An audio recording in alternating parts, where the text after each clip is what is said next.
Milo and Lena Graff have picked up the trail of their kidnapped parents, but an ambush in the depths of wild space leaves them stranded on a desolate ice planet. With an old enemy out for revenge, can they survive the cold?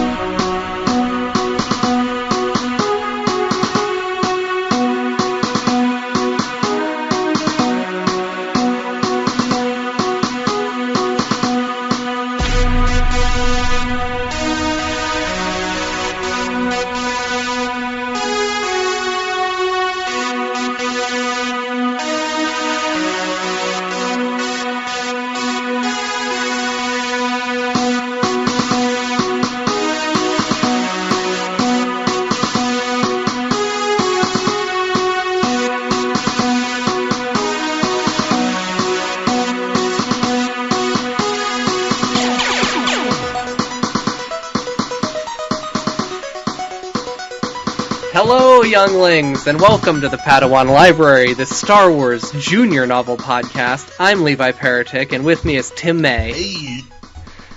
And today, younglings, the library is going to be cold. Turning the air conditioning on for the year. It's April, baby. Crank that AC. You feel that chill? It's actually a chill day in Pennsylvania today. It is. I mean, yeah. 46 is our high today, I feel like maybe we're better off than you, which is crazy. Wow. Further Wow, north, it's been like... got that lake. You'd think we... Mm-hmm. It could be. You got that extra humidity. Yeah, it's possible. But, you know, I'm at 45 right now. Crazy. Wow. Crazy. All right. So it's cold, and we're talking about Star Wars Adventures in Wild Space, book number 5/6? No. It's number 5. Let's just say 5. Okay, book number 5, The Cold. And then, but before that, we're talking about Norman Lear's Cold Turkey. Cold Turkey. All right. I suggested this.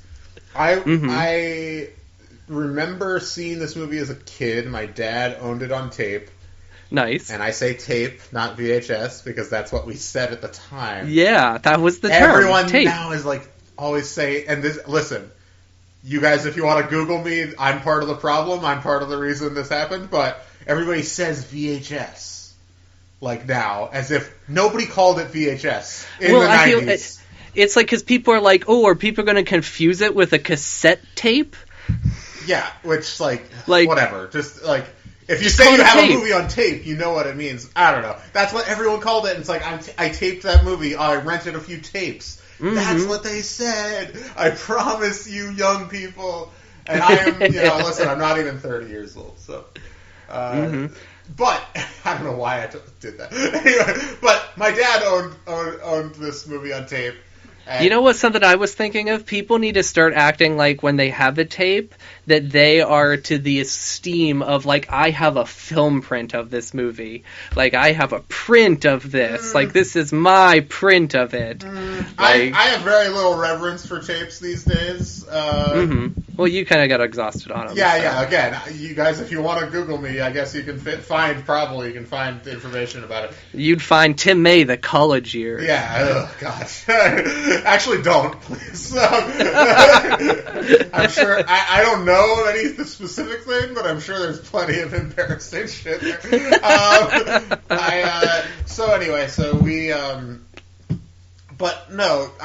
My dad owned this movie on tape. He was a big fan of this movie, and I remember liking it a lot as a kid. I was a big Dick Van Dyke Show fan as a kid, and Dick Van Dyke is the star of the movie. And I had not seen the movie. I haven't seen this movie probably in 20 years, I would say, is a fair, maybe a little less, maybe like 19, but like close to 20 years. So I was excited to revisit it, and yeah, as you said, it's written and directed by Norman Lear, the legendary sitcom creator of All in the Family and The Jeffersons and One Day at a Time and Good Times and on and on. He's a legend. You know? I don't know much about him. I've read the Wikipedia article, but he seems like he was a maverick. He's an absolute... Okay, you don't... Let me handle this if you didn't even know who he was, it sounds like. That's ridiculous. Okay. Alright. He's the creator of All in the Family, which is technically a remake of a British show, but he defined it. You know, obviously All in the Family, very controversial show in its time. The office of its time, apparently. I literally hate you. I hate you, what you just said. Some people need the reference. You listen... Okay, it makes no sense that you don't know you didn't know who this was. I did not know this. Go ahead. It makes no. This guy is like an absolute titan of the entertainment business, and like the fact that you like are completely unfamiliar with it is hilarious to me. I knew he was somebody because my mother-in-law Molly, she was just like, "Ooh, Norman Lear," but I never like, "Oh, who's that?" And by the way, like I am younger than you. I'm literally like 6 months younger than you. So it's not like I'm like some old fogey being like, "How dare the kids these days not know?" Well, no, I never watched any of those shows. Those shows were not like in my rotation. Okay. All right, fine. I know about All in the Family. Okay. It sounded to me the way you said, like, well, I was looking at the Wikipedia page, like, I thought you didn't even know what that show was. Okay. No, I know that. I know right. the shows are familiar. Okay. If I go to the Smithsonian, I'll be like, hey, there's Archie Bunker's chair. Oh my God. You had to, like, probably read the name Archie Bunker off your computer just now. You're just like, Archie, who's this? All right. You know, the listeners all know who Norman Lear is. I don't think it actually I don't think we need to explain it at any great length. No. And he's still like active now. Mm-hmm. Like, yeah, still alive. He's 98. The remake of One Day at a Time on Netflix from a few years ago, like he was actually actively involved in that show. Like he wasn't the showrunner or anything, but like he like spearheaded the effort to reboot it and stuff. So, and that's a good show, by the way. So it's like, this guy is an absolute legend. This is the only movie he ever made, which is kind of weird. Mm-hmm. I'll get into it in a little bit, but a lot of his contemporaries did go on and make movies. Like his sitcom contemporaries, I should say. Mm-hmm. So, anyway, this movie, though, and All in the Family, obviously, like a satire of the kind of generation gap. It's obviously came out in the 70s, but the generation gap that started in the 60s. Between the, you know, greatest generation and the baby boomers, and it's basically, and it's a very good show. I actually think it holds up relatively well. It's obviously pretty, like, of its moment, and so, like, things probably, like, land differently than they might at the time, but I think for the most part, the kind of, like, relationships and what it's generally speaking on the right side of most issues. I mean, obviously, because Carol O'Connor is very entertaining as Archie Bunker, I think lots of people watching it probably were like, yeah, like, that's my guy. And that's the risk you take whenever you do anything like that. But the anti-hero. Yeah, but, you know, the show is clearly not on his side. Like, so I think it's actually... Like, so it holds up pretty well. I would actually, like, yeah, especially the first, like, few seasons, I think are worth checking out. And still very funny. And it was actually part of this sitcom block that was on Saturday nights on CBS. Mm-hmm. That was, I don't know the exact order, but I believe it was All in the Family, MASH, Mary Tyler Moore, Bob Newhart Show. Wow. What a lineup right there. That is like, that's the GOAT Godhead lineup. I can't believe how good that is. Anyway, so this movie, though, comes out, what is it, 1971? 71. It was made in 69, but shelved for 2 years. So it predates All in the Family. It stars another sitcom legend, Dick Van Dyke, and Bob Newhart's also Bob Newhart, yep. And Gene Stapleton, who goes on to co-star in All in the Family, is also in this movie. So the premise of the movie is it's a much more kind of like, it's much more of a like directed satire, I would say, than All in the Family, which is a little more still character driven to some degree. And it's about a tobacco company decides to hold this promotion that if any town can sign up all their citizens to pledge to quit smoking for 30 days, they'll give them $25 million.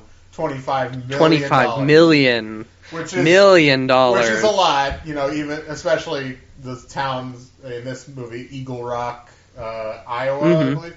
Yeah, 4,000 people. Yeah, that's the town's government getting $25 million for a 4,000 person town. Even now would be like a massive windfall. It would still be, and like would be like you'd be able to remake the entire town practically. But and so the main character is played by Dick Van Dyke. He's like a Protestant minister, very Midwestern Protestant vibes coming off of him, and he's very tan. Sure, and he like kind of whips the town up and's like, we gotta do this because like the town's it's a dying kind of Midwestern old factory town. Like the movie opening credits are coming into the town with all the welcome to signs, and it's just super depressing. You got the Randy Newman song, which is awesome. Great fucking Randy Newman song. The Randy Newman song rocks. Yeah, it's an incredible song. Randy Newman's a fucking absolute king. So, and so yeah, basically they eventually are able to sign up all these people. They all agree to it, and then the movie's just like about Bob Newhart works for the tobacco company, and he comes and tries to like and is trying to like get people to smoke. And then the funniest way, because he has a lighter that's shaped like a gun, which comes into play as a plot point later. But he has a lighter that's shaped like a gun, so he just like keeps lighting it. Like anytime he sees anybody with anything in their mouth, he's just like.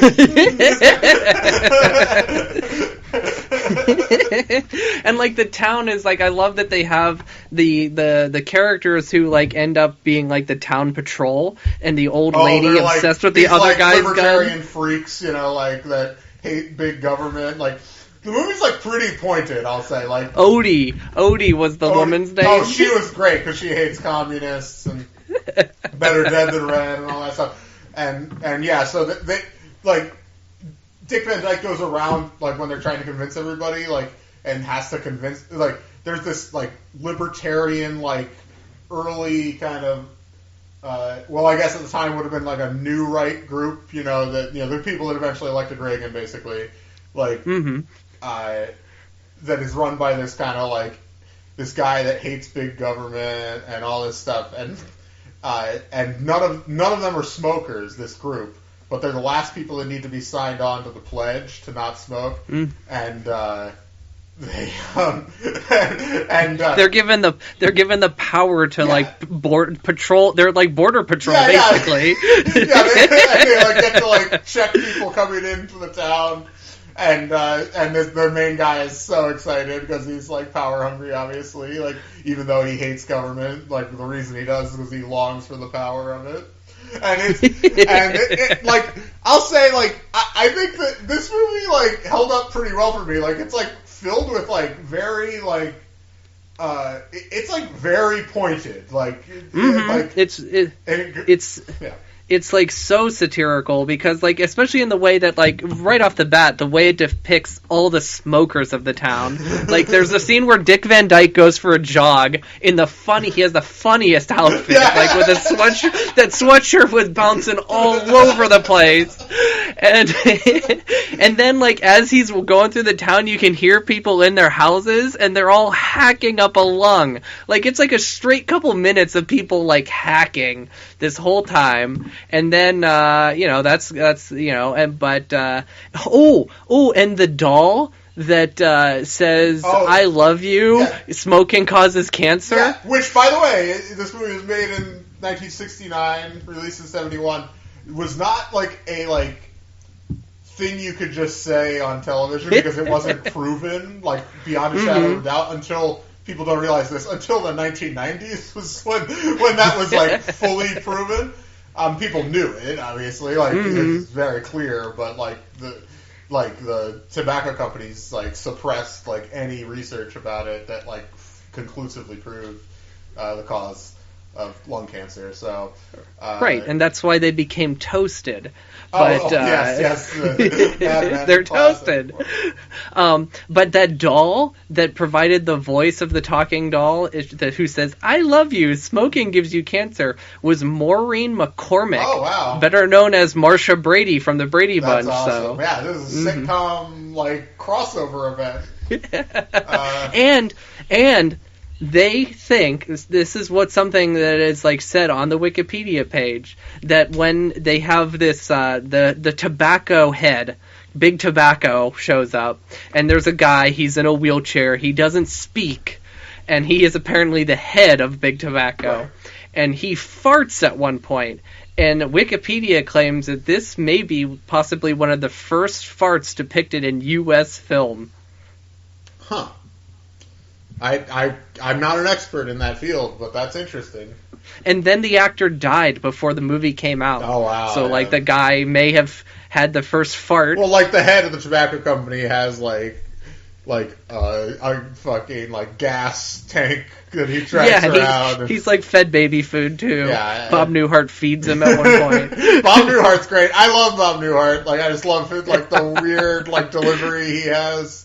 Oh, there's a great moment at the end, because at the end, Bob Newhart's been trying to get everybody to smoke this whole time, and so at the end, it's the last, like, half hour before the deadline, and Bob Newhart sends some goons up to the town's clock tower to push, like, the Sons of the Confederacy. No less. That's the other thing. Like, they bring in, like, the tobacco company brings in, like, these goons, like, the Sons of the Confederacy, like, to, like, enforce the rules, which is very funny.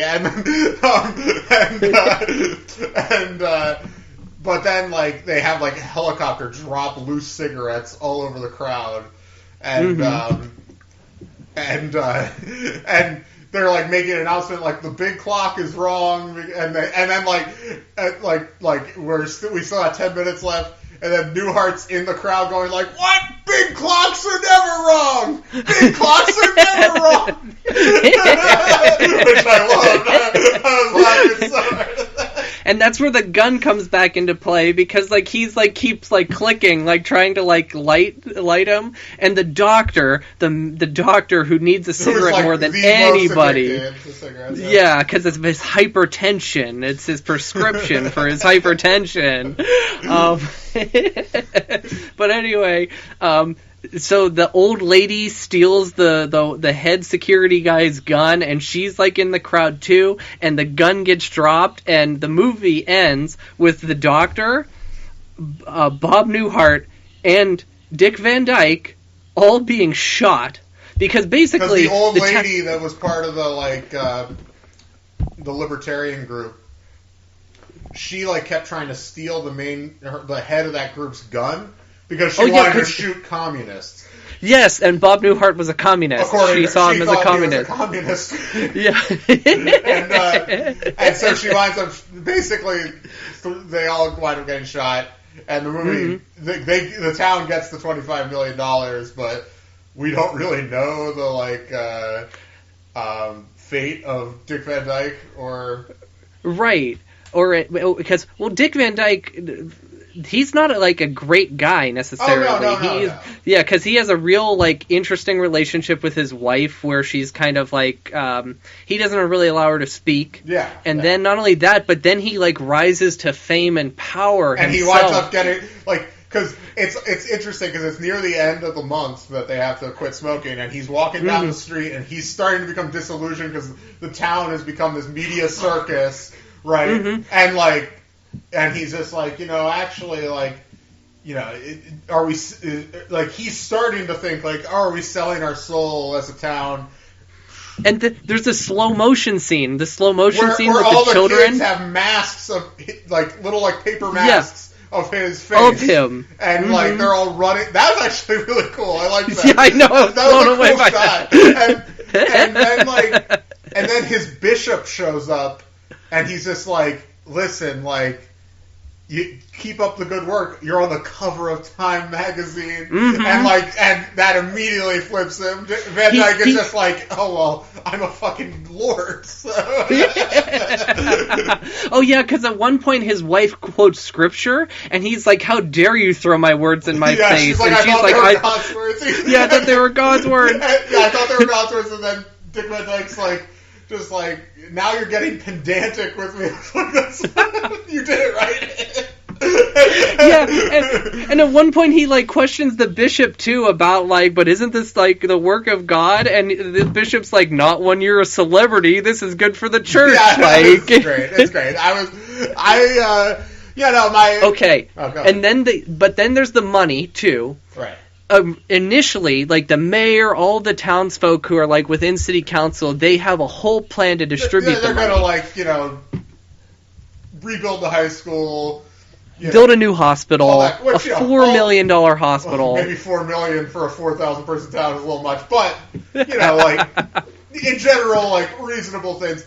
And then at the final ceremony or whatever, this guy gets up, and this is what sets the old lady off about communists. And this guy, I don't know his name, but he is the guy with the gun and the jerk who tries to kill Steve Martin. He is. Mm-hmm. Yeah, no, and so this guy gets up on stage and he's just like, two things, I can't wait to have another cigarette. We're all really pumped for that, but I don't like what the town's doing with the money. They should evenly distribute it amongst all the citizens. Yeah, because we'd all get $6,000. Yeah, and everybody's cheering, and that's what sets off the old lady about communists, but she mistakes him for Bob Newhart, basically. So it is so good. And then there's a whole other minor subplot where a general from the White House keeps trying to get them excited about meeting Nixon. Yeah, they aren't. And then Nixon, they're not excited at all. Who cares? But then Nixon shows up at the end of the movie. And, he's just look up at the Goodyear blimp. You don't see Nixon, but they have the Goodyear blimp above. And they're what's so funny is, Nixon's surrounded by, Secret Service who are all really tall guys. And, you kind of see the face in between them, and it's clearly a mask, but they shoot it all from a distance. Yeah, the only thing identifying him is that he has his hands raised. His hands are in the air the whole time. and they tell the crowd to look up at the Goodyear blimp. The Goodyear blimp has a message. It doesn't say Ice Cube's a pimp. It says that the town is going to be the new missile manufacturing plant. Manufacturing plant is going to be built there, and everyone cheers. and the movie ends with a shot of the missile manufacturer and all the smoke that used to, because the movie opens where the town is kind of filtered with smoke because of the cigarettes, but at the end of the movie, it's the smoke coming from the stacks of the missile factory. The stacks, which look like cigarettes, basically. Yeah, which is it's very pointed. I gotta say, the movie definitely was we're gonna go after everything. Yeah, I know, right? And it has a bit of a it feels weirdly for a guy whose body of work is very large in general. It feels very much like a first movie by an ambitious filmmaker where they're I want to do everything I've ever wanted to do in a movie. Mm-hmm. Because a dog gets kicked at one point, and that's Norman Lear who kicks the dog. Oh yeah, nice. So yeah, I don't know. I had a great time revisiting it. I would recommend it. You can rent it on a couple of different platforms. It's also on DVD and Blu-ray, and it's not out of print, so it's available. The two platforms are Amazon Prime for $3.99 and Vudu for $3.99, which is a Walmart streaming service. I'm sure two companies that this movie loves. Yeah. So, you want to give your money to Bezos, or you want to give your money to the Waltons? Yeah, well, so the Waltons are less wealthy, so maybe they need it more. They don't need it at all, but I guess no. Then I'll say that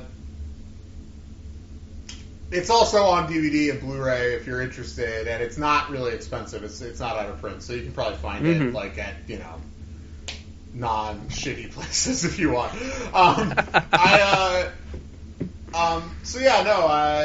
This brought up an idea for me for a quick top 5. Oh, and Tim List. A Tim List, as you've coined them, I guess. And I was thinking, okay, Norman Lear, legendary sitcom writer. How about 5 movies directed by sitcom writers? And I thought there were more, but I didn't want to do more than one per person. Mm-hmm. So, I kind of stretched this a little bit, but here we go. All right. And I'm going to go backward. All right. Gary David Goldberg, the creator of Family Ties, wrote and directed a movie called Dad in 1988. I think I have seen this movie. I'm not positive, but it stars Jack. It's 3 generations: Jack Lemmon, Ted Danson, and Ethan Hawke. Whoa! So I feel like maybe I've seen that movie, but I should probably check that movie out. I'm curious about it. All right, number 4, a movie I haven't seen in a long time, but I know I've seen. Gary Marshall, the creator of Happy Days and all of its spin-offs. He had a very long directing career. The one that I actually like is The Flamingo Kid with Matt Dillon. Have you seen that movie? No, I haven't. That's a pretty good movie. I'd recommend that movie. Number 3, David Merkin, who wrote for Newhart, not the Bob Newhart show, but the one it's set in the motel or the hotel, and wrote on Get a Life with Chris Elliott, which is a crazy show, definitely worth checking out. And of course, most famous probably for he ran seasons 5 and 6 of The Simpsons. Probably my favorite. Season 6 is probably my favorite season of The Simpsons. So I got a lot of love for David Merkin. But he, not too long after that, directed Romeo and Michelle's High School Reunion. Have you seen that movie? No, I haven't. That's a really good movie. He didn't write that movie, but he directed it, so I feel like I should give it a shout out. Number 2, also not written by this guy, but one of the great movies. You mentioned it earlier in this conversation. Carl Reiner, the creator of the Dick Van Dyke Show, of course, directed The Jerk, one of the great comedies of great comedies of all time. So there you go. And my number 1, probably the most famous sitcom writer turned director, is the co-creator of the Mary Tyler Moore Show and Taxi, and really the co-creator of The Simpsons, James L. Brooks, who went on he won an Oscar for Terms of Endearment, but my number 1 is Broadcast News, which is one of my favorite movies of all time. If there was any way broadcast or news would ever show up in one of the titles of these Star Wars books, I would love to watch that and talk about it, but it's not going to happen. So, but Broadcast News would be my number 1, but really his first 2 movies, that and Terms of Endearment, are great. Since then, hit or miss. Some okay movies, some not great movies, but Broadcast News, a masterpiece. So there you go. Set for life. Dad, Romeo and Michelle's High School Reunion, The Flamingo Kid, The Jerk, Broadcast News. Not a terrible list. No. Yeah. Inspired list. Yeah, I need to watch Dad. I don't know. I really, I'm struggling to know if it feels like a movie I saw on TBS or something in 1998, but I don't know that, so. So, all right, that was a riveting conversation, and I've really enjoyed that conversation about that movie. Cold Turkey. Check it out. If smoking's bad for you, and you shouldn't smoke. I think that's a fair. Here's what I gotta say about. Go ahead, but you go right ahead. You know the risk. You know the risk, and that's why I really. Some of when we're watching MTV-based shows, RuPaul's Drag Race, we always get anti-smoking ads, but some of those anti-smoking ads are too wild these days. Especially, have you seen vaping anti-smoking ads, Tim? No, but vaping is a whole other thing. Like these tobacco companies, have just they got rid of the tobacco. Well, yeah, they've just figured out another way to sell this shit. Yeah, exactly. Obviously people can do what they want, but these are maybe the most morally bankrupt companies on earth. There is no, like, I want to, everybody should know with eyes open is all I'm saying going in. That's, like, these are the worst people. Everybody should watch The Insider. Mm-hmm. I'm just saying, like, which is a great movie. We should do that sometime. But there's this guy, and he gets attacked by this giant metal CGI monster, and he's like, when your vaping contains metals such as, like, nickel and this sort of thing, and then, like, he gets attacked by the thing, and then they show them in the editing studio and how they made the monster, and it's this behind-the-scenes thing, and he goes, that's metal in your lungs, is what he says. PSAs are terrible. The only great smoking PSA, anti-smoking PSA, is the David Fincher one from the mid-'80s. That's just right around Requiem for a Dream, too? Oh, well, sure, but I'm talking about... That's wrong director. No, wrong director. David Fincher literally made an anti-smoking PSA in the mid-'80s that launched his career, basically. That's like baby in utero smoking, which is like just a great image, you know. So, shouts to that. I think you can probably find that on YouTube. But anyway, I'm sure he can. Anyway, next week we're wrapping up Adventures in Wild Space with The Rescue, and we will be talking The Rescuers, the Disney animated film from 1977. A movie I really liked as a kid that I really have no recollection of. Yeah. But also, I know it's has been Bob Newhart is the lead role. Wow. And I'm thinking about maybe trying to watch both that and the sequel. We'll see if I get to it. I got a busy movie watching week coming up. I got specific plans to watch movies a lot. So we'll see. But everybody check that. That one's on Disney Plus. That's very accessible. Mm-hmm. So very. I also have it on Blu-ray, so I'll be watching it that way. But I've had it for years, like pre-Disney Plus. It's not like I was like, after I got Disney Plus, I was like, I need The Rescuers on Blu-ray, you know. But it's a 2-pack with both. So anyway, but if I have the option of a Blu-ray or streaming, I always watch the Blu-ray. Oh, of course, the Blu-ray. It looks better. Of course. Almost always. So you don't have any sort of playback options at all. All right, so that's that. When we come back, we'll be talking about not cold turkey, but the cold. Brrr. Welcome back to the 90th episode of Padawan Library. I'm Tim May, here as always with Levi Paratic. Hello. Only 10 episodes away from the centennial. I mean, not centennial. It hasn't been 100 years. We need to do something, though, for it. Like, something special needs to happen. We're definitely going to do something. We've got to figure that out. Mm-hmm. We got a little bit of time still, but yeah, we definitely got to work on that. And it's not going to literally be the 100th episode because we've done like a few bonus episodes that are unnumbered and stuff like that. But you know, and the April Fool's episode from last year was unnumbered, you know, etc., etc. But what did we do for April Fool's last year? The Little Women thing. Oh yes, the Little Women, which is a great episode. Well, we missed April Fool's this year. We screwed up. We realized too late. We missed it. Yeah, we missed it. All right, let's move on. So this week we're back in Adventures in Wild Space. This is the penultimate book in the series, The Cold. Mm-hmm. It's written by Tom Huddleston. No, you're wrong. It's literally says it in the book. Really? Oh, because mine says cat. That's in. I have the UK. Oh, you got the UK one. You're right. Yeah. I'm sure you're right because I actually looked up a piece of information from this book online, and I found a blog post by Kevin Scott about it. So I was like confused that it said Tom Huddleston, but yeah, Tom Huddleston. It says in the US. Wow. Yeah. Wow. That's wow. Okay.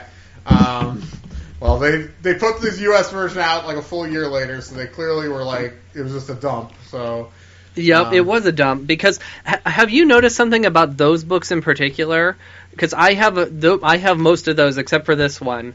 I have brand new books, and when I'm done with them, they look destroyed. Like the cover always creases on it. It like this one is not that I care. This one's not brand new. It came from the Pikes Peak Library District. So it's already beat up, but my other ones have held up okay. I don't have them right in front of me, but I've creased every cover. Yeah, I mean they're definitely cheap in terms of the printing, especially compared to a lot of the other recent Star Wars books, which are very fancy schmancy. Mm-hmm. This is definitely a step up over those books. That looks really. I mean, that art is awesome. It's a full illustrated cover by is it David Buscemi? It's the same guy that does the illustrations inside, right? Yeah, he and the US version is just rotoscope that, which is they rotoscope that and then they add some Eric Carle shit. Some poor man's Eric Carle. I don't want to disrespect the great Eric Carle. Eric Carle. Oh, rules. A legend. Yeah. Absolute. Yeah, no, I don't. But I'm just saying, tissue paper cutout art up at the top. It's very weird. I got some snowtroopers up here. All right, so where did we leave? We left off with Ephraim and what's her name? Mira. Bridger. They had a lead on where Milo and Lena's parents might be being held, and but this book picks up. First of all, it opens, I think, with a kind of a dream sequence, a flashback. Yes. It's a hologram memory kind of thing, right. With their parents. There's this whole speeder bike game they're playing. Milo had a speeder bike in the very beginning of this series when they were in the swamp, if you remember. Yeah. So we open with that nice little memory, but then we discover that they're on the Whisper Bird. Or the Ghost Whisperer. It's the Whisper Bird. Ghost Whisperer is the Jennifer Love Hewitt procedural. Correct. So they're on the Whisper Bird, and they have been with the Bridgers for some time. We don't know how long they've been with the Bridgers, but the Bridgers, Lena convinces them to go on a mission, because the Bridgers, of course, broadcast their signal out into the galaxy, and one of their stations is down. So Lena's like, we're bored, let us go. However, it's all a lie. This whole thing is built on a lie that Lena ultimately pays the price for. The first chapter is even called Lena's Lie. Not ultimately.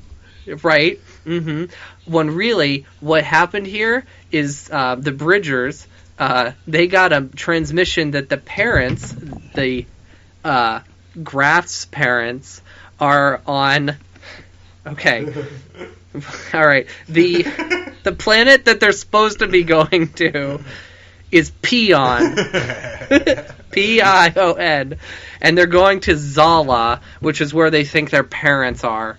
Zala is an ice planet, and once they get to the ice planet, an Imperial-like ship shoots them down. And Milo was unaware of this is where they were going until they were actually there and being shot down. So that's Lena's lie, is not telling him, deceiving him.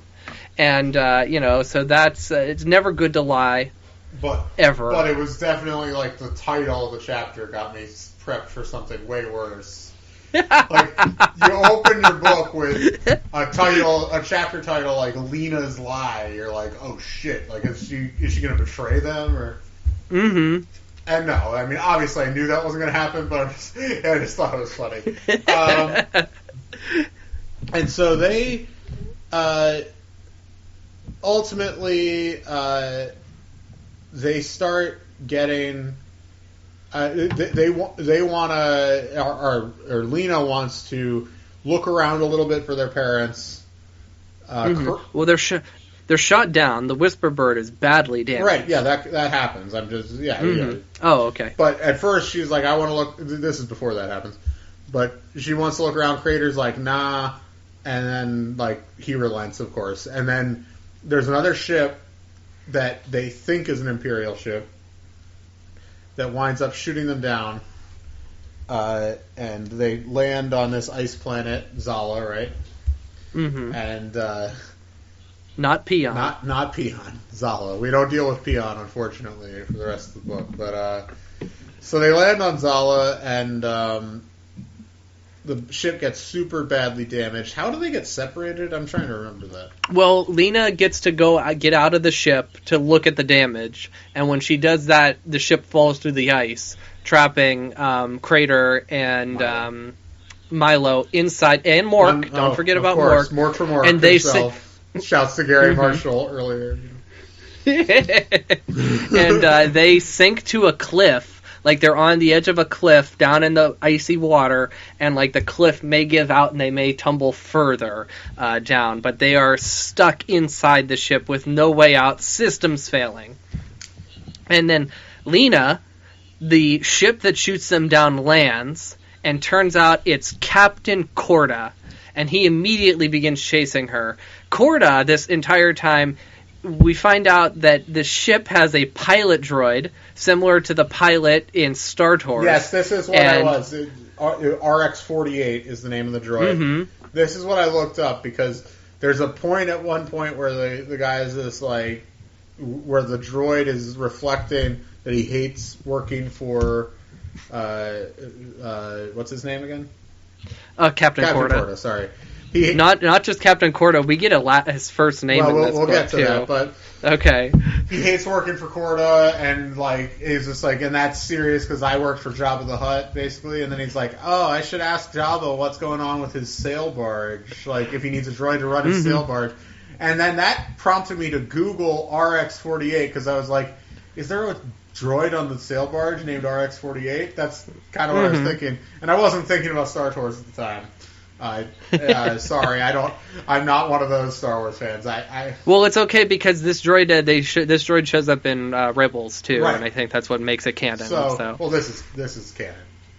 Yeah. Well, yeah, I'm just saying like that's this book is the first appearance and it makes it canon. Oh, okay. Yeah, all right. All currently published Star Wars material is canon, supposedly. So. Oh, yeah. Anyway, so regardless, I Googled it and I found a blog post by Kevin Scott. And he said it was that his uncle was named Rex, and was very excited when there was the droid on Star Tours named Rex. And so this was a tribute to him. His uncle was born in 1948, so RX-48.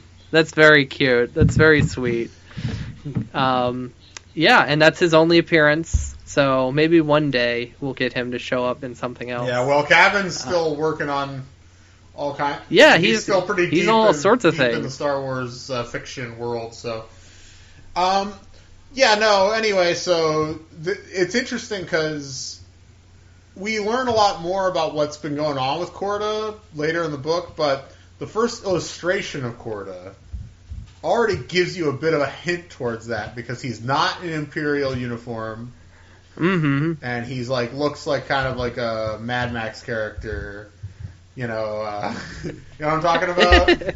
I know exactly what you're talking about. And yeah, he just has that rough around the edges look, like he is a man with nothing to lose, right, kind of look. He's Max Rokitansky, you know. So it's disrespectful to Max to compare him, honestly. But this first illustration of him is actually like he's like crouched, feeling the ground. Yeah, it's like extremely like opening of Fury Road. Honestly, like it's very close. Anyway, and we'll talk about what his deal is in a little bit, but basically. Lena and Milo are separated. Milo and Crater are on the ship, and they basically do nothing for the whole book. They have nothing going on, really. The fish people. The fish creature. The creatures that they communicate with. Well, yeah. And Lena's where the interesting stuff is happening. So Lena runs into a cave, chased by Corda. And she ends up falling and getting captured by Corda. Corda has a force pike. And he's like, okay, I'm going to take you. And basically this is where she learns that Captain Corda has been court-martialed. Basically because snowtroopers show up, and she's like, hey, aren't they on your side? And he's like, long story. But he was court-martialed because of his failure to get the Graf children and get the maps that are needed. And now, but he has taken it so personally that he is on his own personal vision quest here. Yeah, like he still wants to do it to like prove something to himself and also to sell the information. Right. That would be in Crater's head. So... ultimately they wind up forming this uneasy alliance against the stormtroopers, the snowtroopers, and so they and they kind of take care of business. He winds up ultimately convincing one of the snowtroopers that they should go in on what he's doing on capturing Crater and the information, and they could turn Crater in together and get the reward. And so thus immediately turning on Lena, who he just made a pact with, and which, unsurprising. And then from there, they use a tractor beam to pull the Whisper Bird out of the water, and with Corda's ship. Corda's ship. They pull it out, and they're like, all right, we're going to check it. And then Corda is like, no, I've rigged this ship to explode if I die. I'm doing it. He's like, I'm in on this deal. So he has the snowtroopers blow open the hatch. He has a comm link to Milo. Milo's not answering. Goes into the ship, finds a hologram of Milo, and then all of a sudden, because of this light situation they had going on with these fish that they met underwater, the fish come up and they pull the ship back into the water, drowning the Whisper Bird, destroying it forever. And this couple snowtroopers presumably die in this moment. And then Corda, he is able to get out of the ship and come up to the water, presumably going to die of hypothermia. And he sees that the children are taking his ship, which actually has a name. It's apparently some type of prototype Imperial ship. Yeah, and I'm trying to find the name too. It's impossible to find. It's impossible. Anyway, they take that ship. We'll talk about that ship next week. Herald. The Star Herald. The Star Herald, yes. Ship. And RX-48 is murdered, by the way. He is murdered by the snowtroopers, right. if we were talking about RX-48. And RX-48 is kind of funny because, Corda hates him because he's snarky as hell, so... And Corda gets shit on this entire series because the Shade was always throwing shade at him, too, so... And then he, at some points in this book, he, remarks on how clever... the children are far more clever than he thought they were, and that's how they've evaded his escape. But he basically gets stranded on this ice planet, and they go off with his ship. So, he's wet too. He's covered in water. I assume he will return in the last book, but we'll see. So they escape, and what? Lena and Milo reunite. Big hug. Lena apologizes for having done this. This is all her fault because of her lie. Yeah, her lie has snowballed out of control, and it has hurt the ones that she loved and nearly taken them away forever. So, and then we get a chapter with their parents. Yeah, an epilogue here. An epilogue whose parents are Ryza and Arik, of course. Yeah. And they are they've been taken to a planet that they had mapped early on in their career, because remember, they're cartographers, they're intergalactic cartographers. So that Argaris,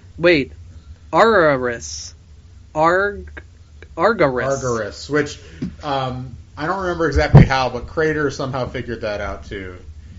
Because Corda spliced into the Imperial feed, the Imperial HoloNet. Because Corda's a legendary splicer, as we know. Yes, legendary HoloNet splicer. He's like Chris Hemsworth in Black Hat. Slicer, not a splicer. Slicer. He's like Chris Hemsworth. He's Chris Hemsworth in Black Hat. He's too dangerous to. Shouts to Black Hat. All right, so. He's too dangerous to be kept alive. Yes, so good. My favorite. So this is, so they get a. Yes, a man approaches them, and the man, he says to them, My name is Wilhuff Tarkin. Oh, yeah. And I need to talk to you about your children. Yeah, no, Tarkin's about to interrogate their parents. Ooh, shit. So, this is... I like that we got the full name. Wilhuff, yeah, of course, Mike Caine. My favorite Imperial character by far. It always will be. So, yeah, anyway, this... I enjoyed this book. I think this is maybe my favorite of these books. This one was pretty good. I really good. like this. It's got me really pumped for the last book next week. I think the character stuff is really strong. We made fun of Captain Corda a little bit earlier on in the series, but I think he's actually turned out to be a pretty cool villain. And a pretty cool design, too. So props to whether that was some collaboration of Kevin Scott and Tom Huddleston, and who was the artist again? Dave Bussain. Or if that was just all Dave Bussain, I don't know. But all of them deserve credit. He's a pretty cool character. And Busan, yeah, maybe. Anyway, yes, I really like this though. Like, this is probably my favorite of these. I'm gonna go high. I'm gonna go 9 out of 10. Oh, nice. That's probably where I'd go too with this. This book was really fun and exciting. You got a lot of Lena here. I mean, Milo is definitely underwhelming in this book. Well, that's probably the weakest part of the book. He's always been the lesser character. I don't know what it is. Both this and Galaxy of Fear struggled with the younger brother character. Galaxy of Fear more so in my opinion. That series struggles in so many more ways. This is a better series overall, but I just feel like Low Bro is just not. He's Low Bro. He's himself. The Low Bro. Yeah, he always gets the less interesting side of the story, and that's it is. He always has critters around though. See, this book they're not so in your face with their interest, but Lena is more the technical one, and he is more the finding, because there's the one where he finds the bugs, the beetles that they help them escape in the big boat chase scene. He's talking to these fish people. I'm trying to think of other critters he's interacted with. He's a critter boy. He is. He's Leonardo DiCaprio in Critters 3. He's. He loves the creepy He's crawlies. a critter boy. Anyway, so I gotta say I'm pretty impressed by the series overall, and we're coming up on the last one next week, and I wasn't really expecting much out of these at all, because we haven't really enjoyed any new canon stuff for the most part. Yeah, and it's not. I'm talking about in this category, young readers. We just haven't had too much excitement over any of that stuff. They haven't given us anything. This is the only thing that's been thrown to anybody. I hope they do more stuff like this. This was a long time. This is a while ago now, 5 years ago, basically. But I really hope they do a nice long series like this. If they announce that before the end of this podcast, maybe we'll keep the feed up, and come back for special episodes. So, anyway, The Cold, solid book. You said 9 too? I gave it a 9 midichlorians. Yeah, shouts. And will Corda survive? I don't know. Is the Shade back. Alive? The Shade could be still alive. She's also an interesting villain. I don't know. They've had some good villains. It has the right vibe. It has a very, very cool vibe for. Yeah, this is my favorite. Honestly, this is where I wish almost all Star Wars stuff was between Sith and New Hope. It's the most interesting period to me still, even though they, started doing a lot more. There's still 20 years of material there. The key is in any situation that you can give, the Empire is the villain, and the Empire can come and they can take anything they want. But also, none of the main characters from either trilogy factor at all.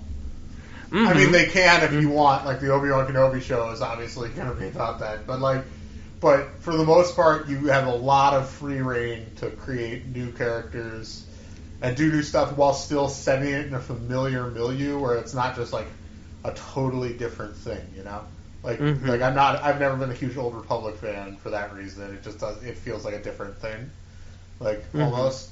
But I also don't really want just like lesser stories involving characters I love from the movies, So it's complicated, but it's a balancing act, and there's exceptions to all these rules. I don't have any hard and fast rules about this stuff. But. And sometimes it's like these are books.